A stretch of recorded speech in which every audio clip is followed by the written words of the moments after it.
state is not something that can be destroyed by a revolution. It is a condition, a certain relationship between human beings. We destroy it by contracting other relationships, by behaving differently. Gustav Landauer.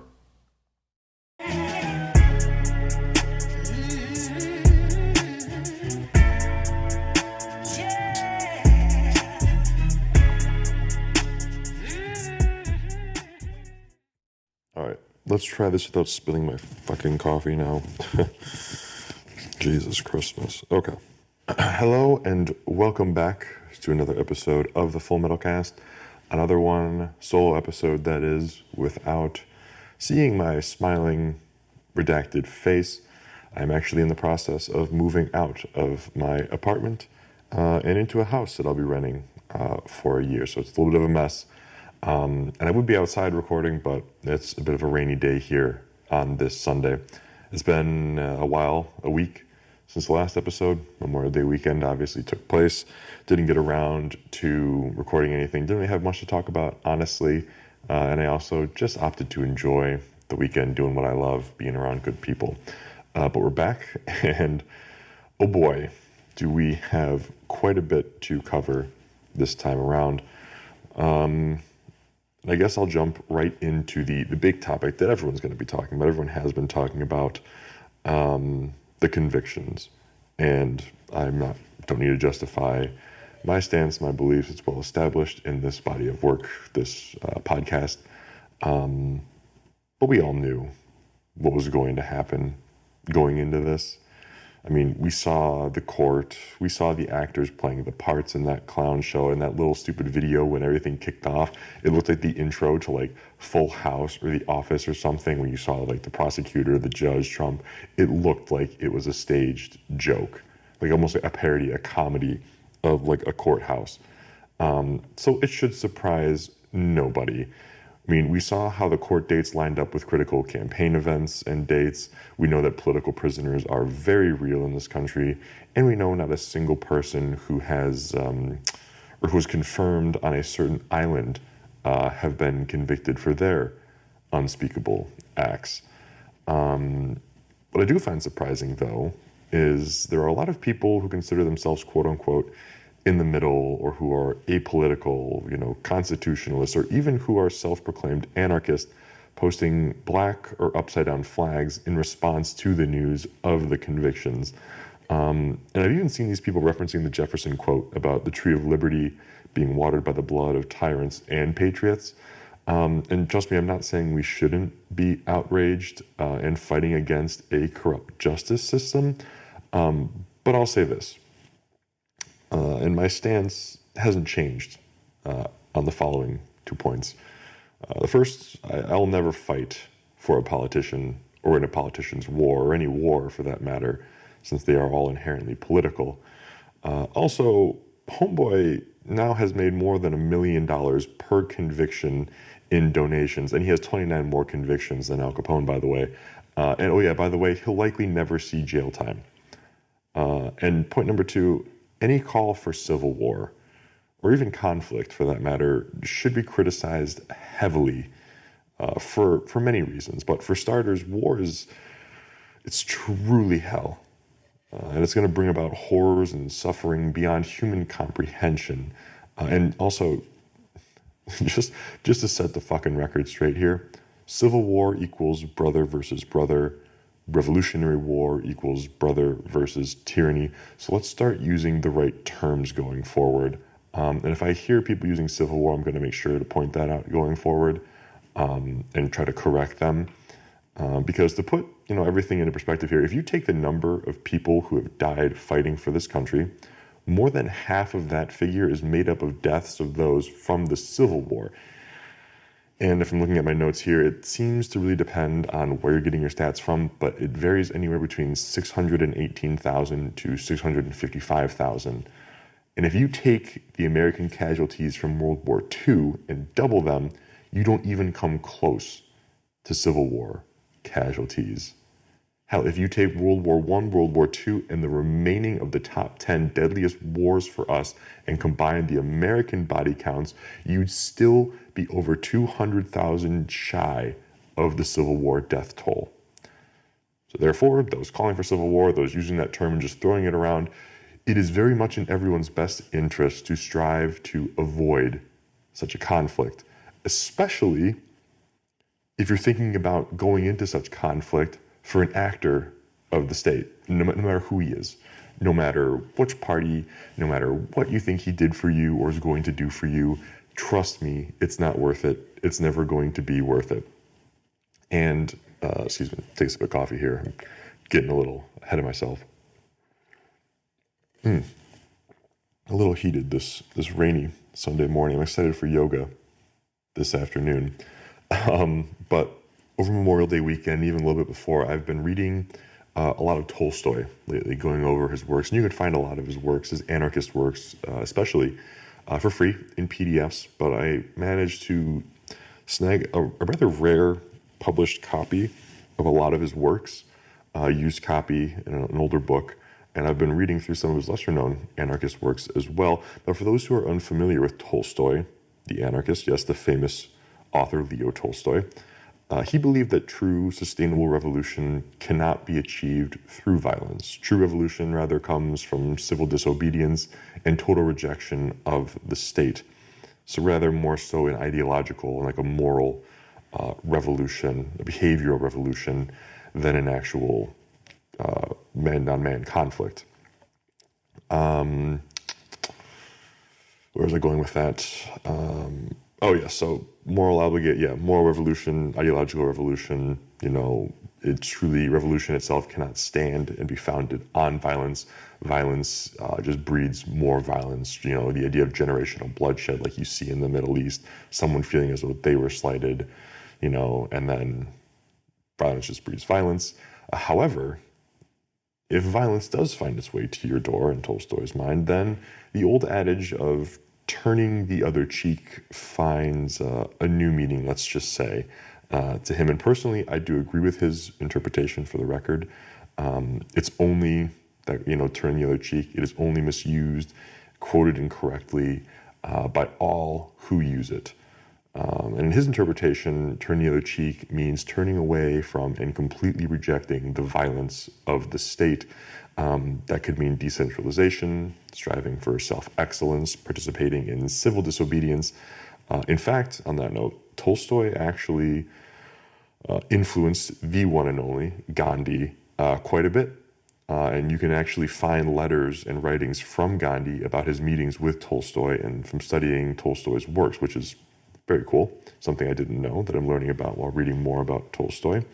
But should it come to it, should you be facing down the barrel of the state's weapon of choice, then you strike them down.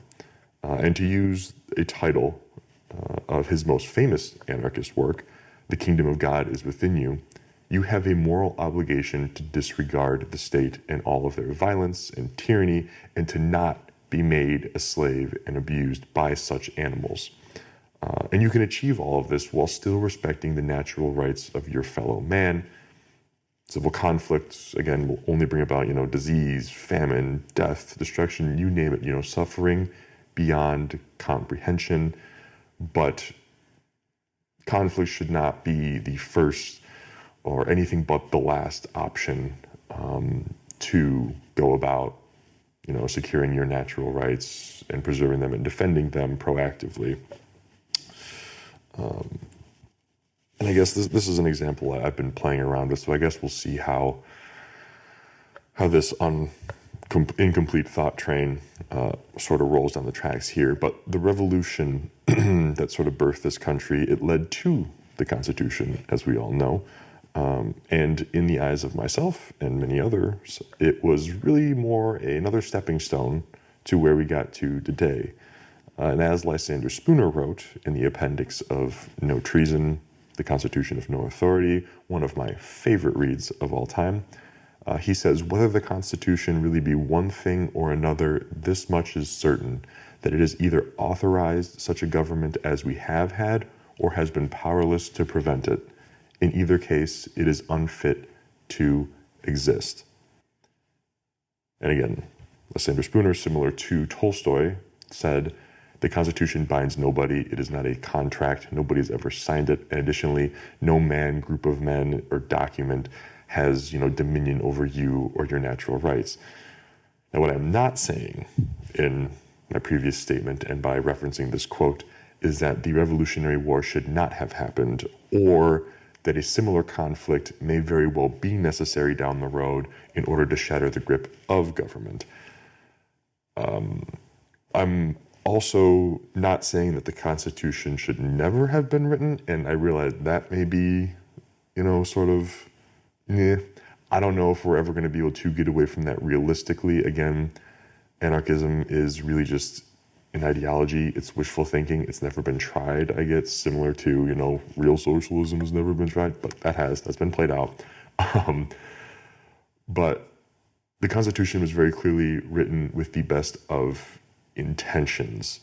However, it is clear today that it has been weaponized by the state to continue their campaign against freedoms. And here we are today, the convictions just being the most relevant example, the will of the government and its branches and agencies that nobody voted for to be created or funded, going out making their own rules or interpreting rules on their own and locking people up without any sort of way to defend themselves, i.e. the latest gentleman from New York, whose name is now escaping me, who was making his own weapons legally.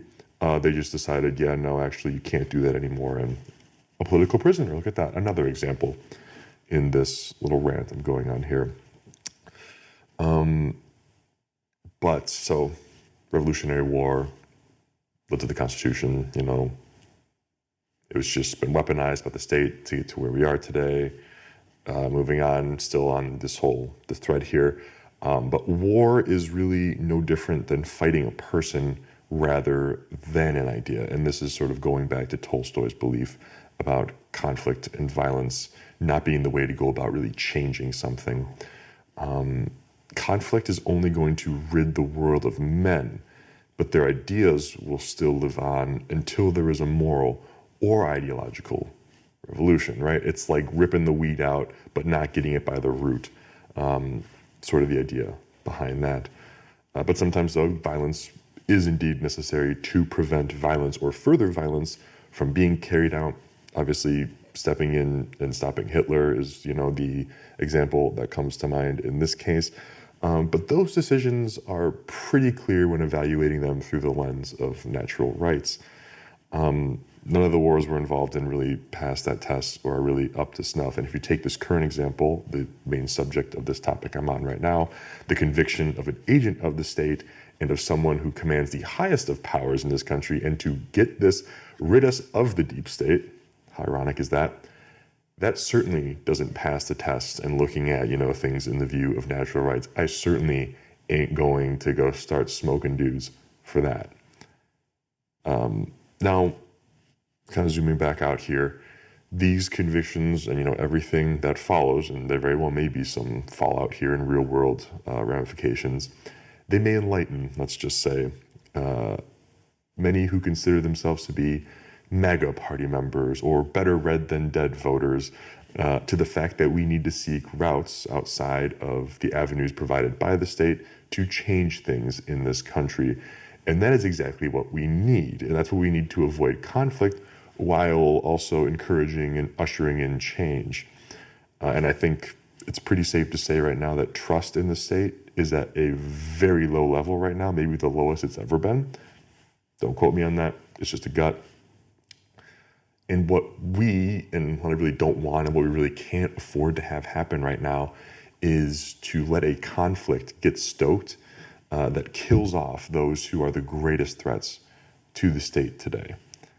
And there are many actions that we haven't taken to resist the tyranny of the state yet. And so before we venture into death and destruction beyond comprehension while trying to protect our natural rights, we should really strive to make sure all those avenues are explored so we can look back and go, we've done everything we possibly can before, getting into the safes and hitting the streets and, taking care of business that way, especially knowing that realistically it's not going to bring about the results that we want.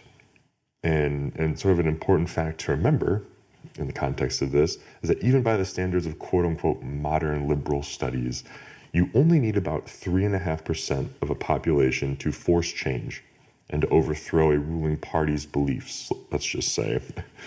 So you need your fellow man. You do not need the state.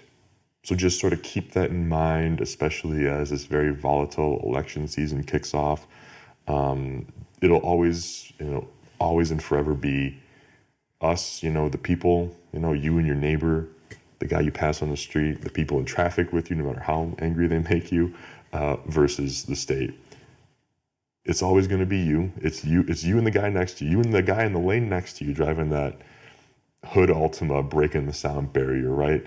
As much as he may annoy you, as much as he may, make your commute tough, you both are driving on the same shitty roads that you have no say over when they get fixed, if they get fixed, how they're made, but you're forced to drive on those roads regardless. So I'll put that down there. That was just something that I was thinking of as I was watching posts and stories and headlines pop up on my desk, and I was going, oh my God, we're sort of starting to spiral here. But again, obviously being terminally online, you'd think that. This being an online podcast, it be what it be. But with that out of the way, I'm sure you're going to hear a million people talking about this and having different opinions. I hope that one's at least a little different and decent to listen to. But yes, this Friday, so 2 days ago, after work, a bunch of the fellas got together, sat down, and we all programmed our radios together. And if you're anything like us, everyone has Baofangs, or most of us for that matter, have Baofangs, but we really haven't used them, like actually used them, or are comfortably knowledgeable about the tools that we have in our safes. So coordinated a time and a date that worked for most of us. And we all got together in the clubhouse, sat down, I plugged in my laptop to the HDMI on the TV, and watched like an hour-long YouTube class on the basics of the Baofeng UV5R and using Chirp to program each of ours. It was awesome, obviously, to check that off the list because, I bought my dad a Baofeng. I was like, I don't know how to use it, but here's your radio sort of thing. But it was also cool to sort of knowledge share with others, to ask questions, sort of troubleshoot with others as well at the table around us. And we do still, trust me, we have a lot to fucking learn and much more to do in sort of the radio and comm space. That was the main takeaway there. So whether that be some self-learning or, circling back up as a group again to go over maybe some repeaters, maybe some more hardware things about like antennas and whatnot, and range, and some more situational things and use cases with the radios. But, just this sort of event, this thing that we scheduled here, if there's anything, in this space or any sort of field for that matter, that you're dreading learning or getting in the weeds on or just knocking out in general, call up a friend or two. It makes the experience way more enjoyable. Everyone is looking forward to it. But again, none of us had actually done it on our own, despite there being free resources out there, really good free resources, by the way, too. And an infinite number, by the way, as well on the internet. It was just sort of a daunting thing, sort of monotonous, is high level, it's a lot of data and nothing that we ourselves took time out of the day to learn on our own, but we all sort of held each other accountable. We showed up, we did it, and it was awesome. Can't recommend it enough. So do it. You can find an hour-long Zero to Hero Baofeng course on YouTube. Sit down yourself and do it. And if you lack the discipline and you just don't want to do it by yourself, call up a buddy or two and just crank it out because it's good.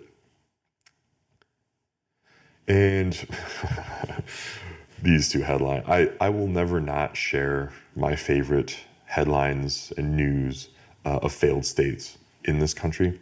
Just bring a smile to my face because they are always, and without a doubt, the sterling examples of the natural course more government will take.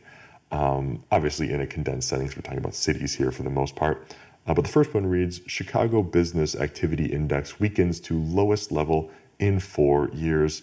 This is provided by the Dow Jones. And And it goes on to say, the index dropped to just under 35.5, well below the 40.8 expected. And in terms of economic data, expectations versus actual, that's a very, very large difference. And I'll obviously put a picture of the article. It's very short, which is funny, in the video for the podcast. But when the Dow Jones doesn't really give color as to why headlines are created or why things or economic data didn't really meet expectations, there's usually a harder to swallow sort of non-economic factor involved, let's just say. And in Chicago, it doesn't really take a wild imagination to wonder what that might be. I'll just leave it at that. And then California, I love this one because there's still Newsom's still on the bench, right, as a potential, next batter up for the election here, because that's just what it feels like, which is crazy. This dude he ran his state into the fucking ground. He let homeless people just overrun his streets until a Chinese dictator showed up, cleared them out, then let them come back. Again, didn't make life any better for the people paying to live in his state, made his state look better for the Chinese dictator. Just one example. Oh yeah, there's also an app that tracks human feces on the sidewalk in his state. I don't think there's any other state that has that. That alone should disqualify you from running for public office for the rest of your life. Just me though. Anywho, me being, keep adjusting this mic, sorry if that's annoying. Me being sort of in the mortgage industry, I track a lot of news and headlines in said industry. And California is always an interesting state when it comes to mortgages because of its size, because of the population of people living there.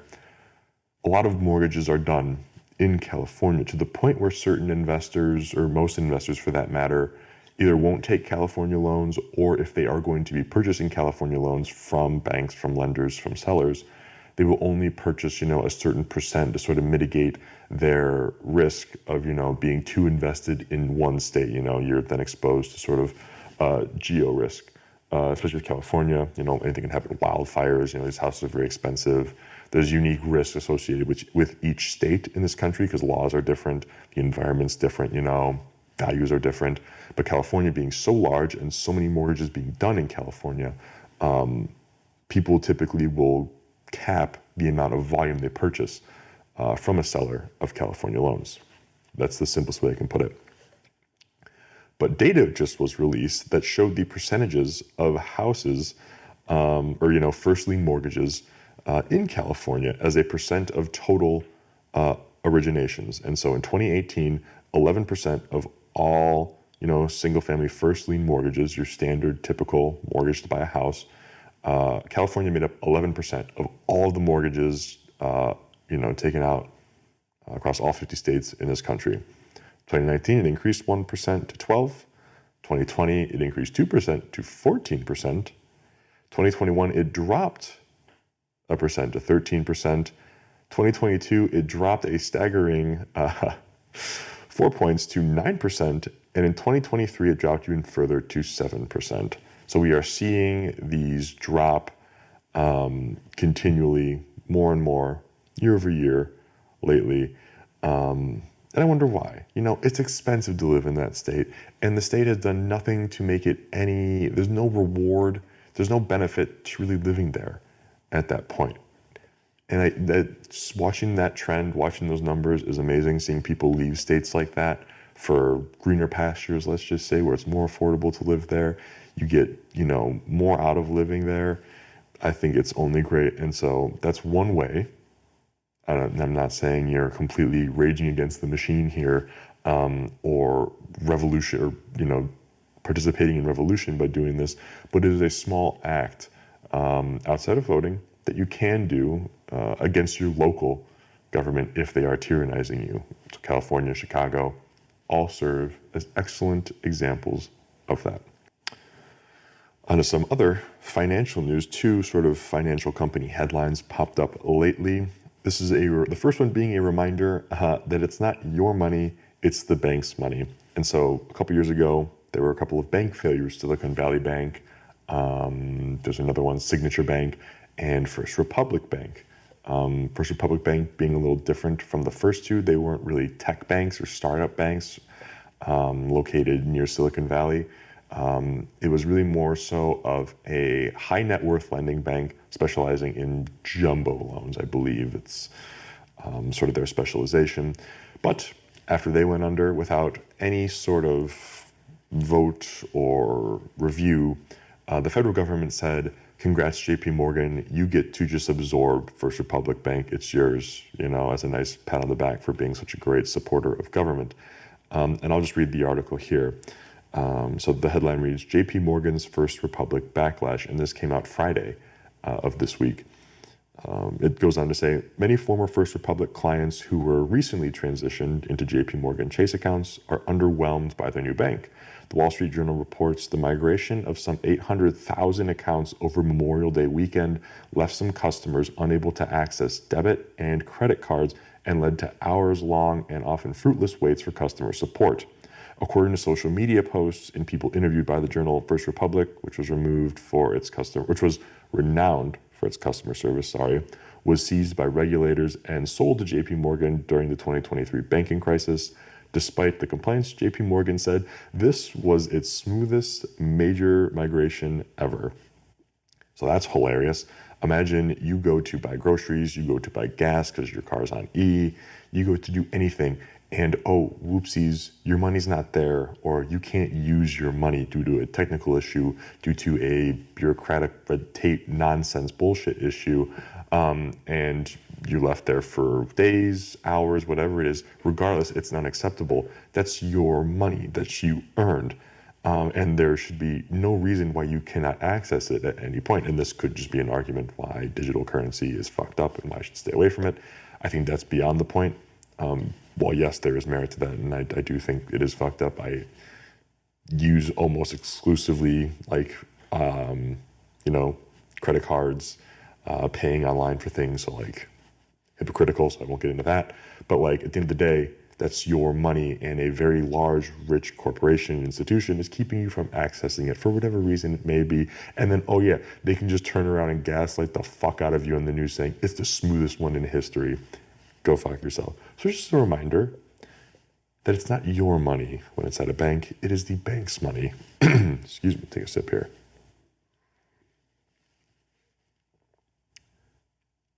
And then the next headline, this one made me grin because personally I know somebody who's been banned from PayPal as they were doing and existing in this firearm space and used it for tax swap or something ridiculous like that.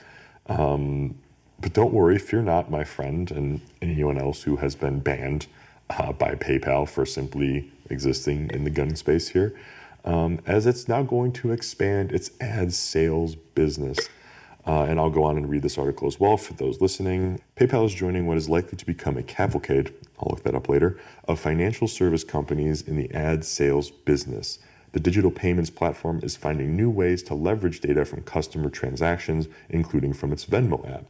This data, including whether a user is a business traveler, for example, is uniquely valuable to advertisers and would give PayPal a new source of revenue.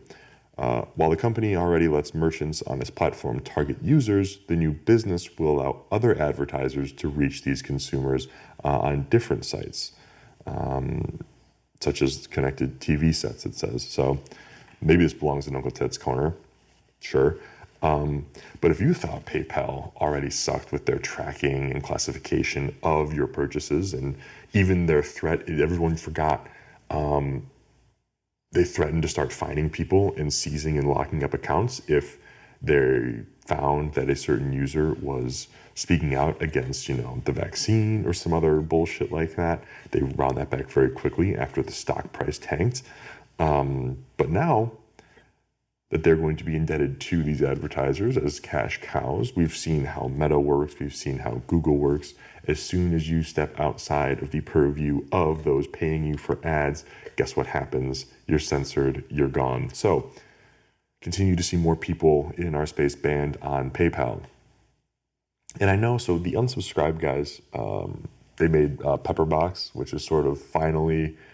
and it's going to be another great experiment, similar to X or Twitter, whatever you call it, where that firearm, that uncensored content is going to be allowed to thrive and be pushed. Very interested to see its success there. I'm looking forward to seeing the lending or peer-to-peer lending or payment application, or even banking, maybe even for that matter, of, you know, a similar flavor play out. I think that would be an extremely interesting experiment and maybe a business idea. But anyways, chugging right along here. This one killed me. And I've spoken about the political whoring that RFK is now partaking in. Again, my stance on RFK is like him for his war on the pharmaceutical industrial complex. He wrote the Bible, as far as I'm concerned, on what happened during COVID. And I will always recommend that book. It's an excellent book. However, as a presidential candidate, no thank you. Very much anti-gun, very much pro-climate change, and doing, you know, all the little gay things we have to do to make sure that we hit, you know, those targets, and making sure the fruit bats are still alive and well. And I do want the fruit bats to be alive and well, and I do want to take care of the planet. Let me just be sure. It's just the way these assholes go about it is not the right way. You'll clear the air there. And he was also the example that would get thrown in my face by family and friends alike whenever I would say voting doesn't really fucking matter. Both parties are the same no matter what you get. And they always say, well, look at RFK. I think you should vote for him. He's your man. And again, just because they couldn't really internalize and process the fact that I wasn't going to vote, they just think that that's worse than voting for the person that they don't like. They just want me to vote so they can feel some form of comfort, I think. To watch his political stances flip-flop and change on a dime has been nothing short of incredible. The late-term abortion thing obviously happening. I'm not going to restate my stance on that. That's been well established. He said another thing about gun control lately, but he recently announced his running mate. And no, it's not his brainworm, but a Nicole Shanahan. And here we go. Let's rip-roar through the bullet points of who Miss Shanahan is. So Shanahan entered the world of Silicon Valley elite in 2014 when she began an affair with Sergey Brin, founder of Google, weeks before her marriage to venture capitalist Jeremy Krantz. Her marriage to Krantz was then nullified just 27 days later, and she married the Google guy in 2018. Off to a spectacular start. During her marriage to Brin, the Google guy, she partied excessively with Silicon Valley elites, routinely ripping some casual cocaine, ketamine, and psychedelic mushrooms, and also sleeping with Mr. Musk. Also, by the way, I don't have a problem if you're going to do drugs, but I think to the people who are begging me to just vote for somebody, not probably cool in their eyes. Then in 2021, the Google guy found out about her sleeping with Mr. Musk and divorced her, leaving her with just $1 billion for all of her troubles. While she's never held office, Shanahan still keeps busy running a foundation and donating a shitload of money to RFK Jr. This year, she maxed out the legal amount of Super PAC contribution possible with her $4 million donation to help create and execute the insane Super Bowl commercial that was the nonsense that we saw for RFK, that nobody understood what was really going on. Thank you, Ms. Shanahan, for that.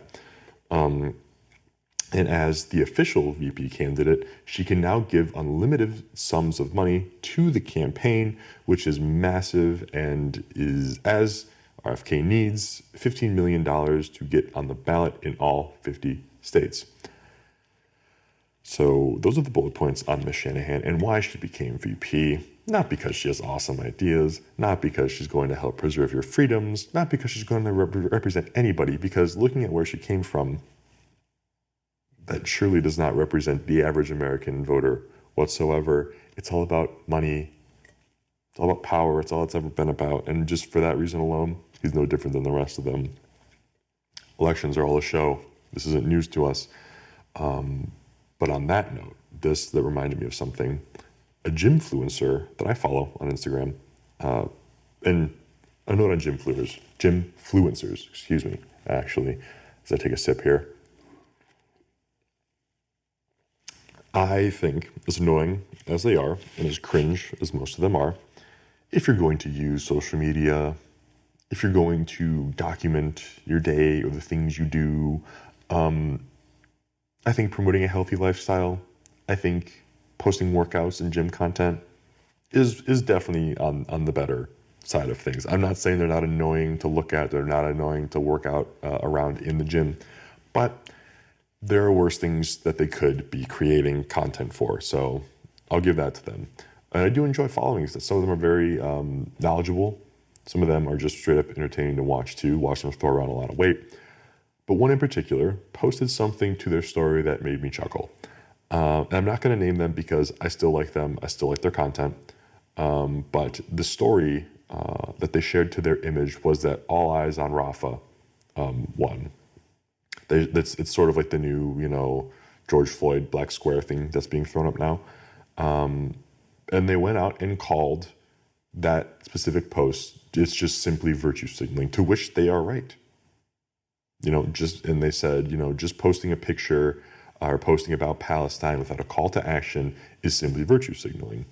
However, right below that, when they said you need to, actually do something or call others to do something, they told you to reach out to your representatives to defund, to pull out, to stop supporting Israel, et cetera, which is absolutely hilarious because we all know that doesn't do jack shit. And everything on social media is virtue signaling. So even the empty call to action that they put out was the very thing they were condemning.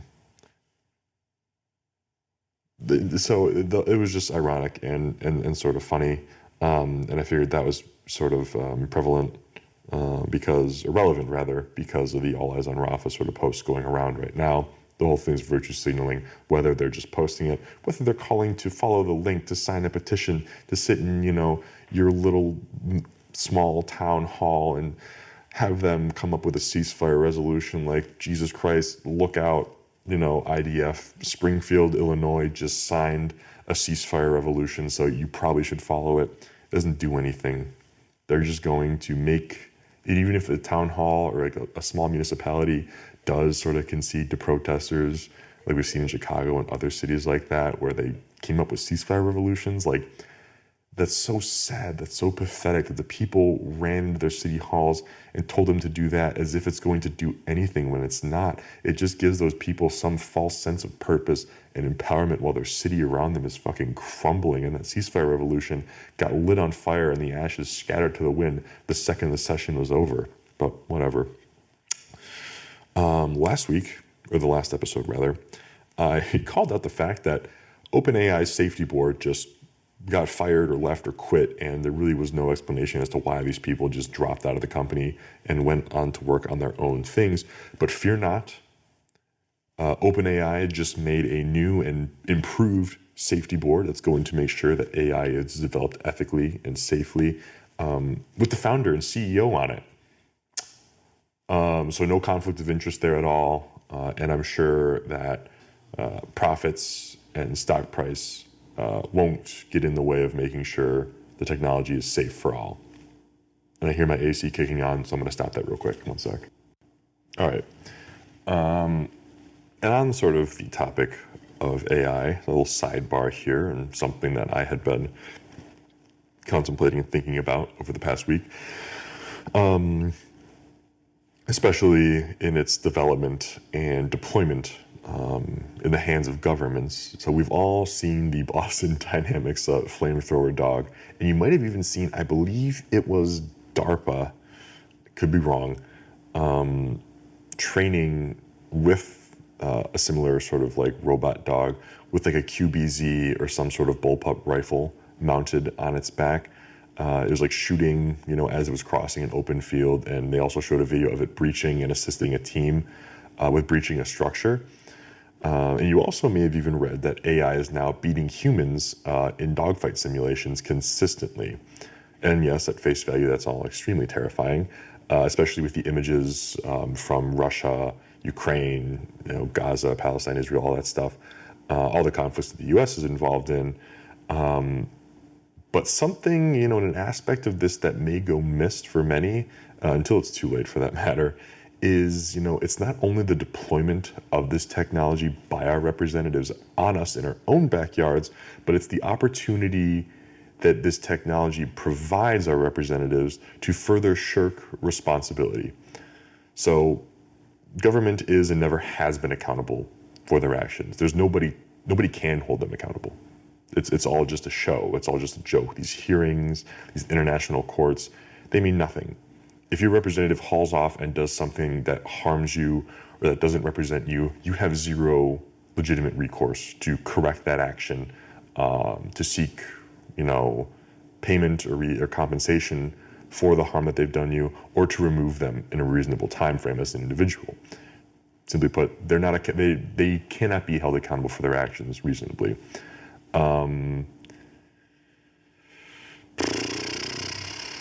So let's sort of take that and apply it to conflicts, especially conflicts that we've seen in recent history. Let's go, drone strikes. There we go. That's close enough to the relevant topic. The drone strikes in the Middle East. The outcry against those, knowing that we were killing more women and children than we were the actual targets we were aiming to execute, and everyone just kind of went, oopsies, that's just sort of the nature of this stuff. That's just how war sort of works, sort of deal. And there were actual people pulling the triggers. There were actual people commanding the people to pull the triggers. And there were actual orders coming from the president, trickling down to commit such drone strikes. So there were actual, it was there was a chain of command, a lineage of responsibility, I will say, for drone strikes. Now, if we just apply AI and let it go out into the field, that further sort of muddies the waters, and opens the door and makes it way easier for government to further go, I don't know what happened, something happened, we'll look into it, sort of thing. And nobody gets held accountable because it was automated. It's automated intelligence, artificial intelligence. It did its own thing. We can look into it, but these things happen. It's the nature of war. Because if that excuse worked when real people were doing it, trust me, it's going to be way easier and it's going to fly when artificial intelligence is doing it. So that should concern you greatly, especially when this sort of technology is used to replace, let's say, police when breaking up encampments or protests, and people are truly peacefully protesting, not lighting their city on fire. That should really scare the shit out of you, because should one decide to just open fire and kill a whole crowd of people and we just get oopsies, yeah, sure, there may be hearings, there may be sound bites and all this stuff, but nobody's going to hang for it. So that should concern you greatly. And I know I originally had a fear about the military sort of being replaced by immigrants who would be very, very much willing to follow the commands of, politicians to get citizenship, to keep their house, whatever it may be. But I am very much more so in the fighting force being replaced by AI, or the deployment of force, or the execution of force being left to an AI. Or anything that's not made of flesh. That would scare me. But the exciting aspect of that is we might get some cool Grantham videos about which platform, which caliber, which, load is best for taking out Boston Dynamics robots. So that's a cool video series I'm looking forward to seeing. And I think that really is it. The heavy hitting talking points are the ones that I felt were important enough to go over this weekend and this first episode back after a little bit of a break. Some news though, and I made a post about it and shared it in the group chat of the local idiots here first. The Pride Month drop is now live on the website. For those who are out of the loop, I commissioned a limited number of tax fraud Pride desk flags. It's a bit of a mouthful. to be made so that, you know, everyone can fly those at their desk for Pride Month. I can't believe the idea. I was walking back from the bathroom and someone had like every country's flag and every conceivable social cause flag taped to their monitor sticking up in the office. And I went, oh, I know what I must do. I have another idea for another flag later, depending on how well this one sells. But they are currently in production. I sort of have it classified as a pre-order because there's a tiny bit of a lead time involved. I should get them in the next week or so here. So, you know, you should at least be able to start flying them by mid-June and still participate in the festivities of this month. So grab one or don't, you know, your call. But that's happening right now. And I think that's really it. Yeah, I think I gave a good amount of advice already. I don't think I need to close it on a little bit of advice. Oh yeah, I know what I'm going to close it on. The Pope said this recently. I can't say it, or rather, I'm not going to say it. It's not worth the shitstorm. But I didn't know that was a word in Italian, or that you could even use it as an adjective. So, cool. Talk to you next week.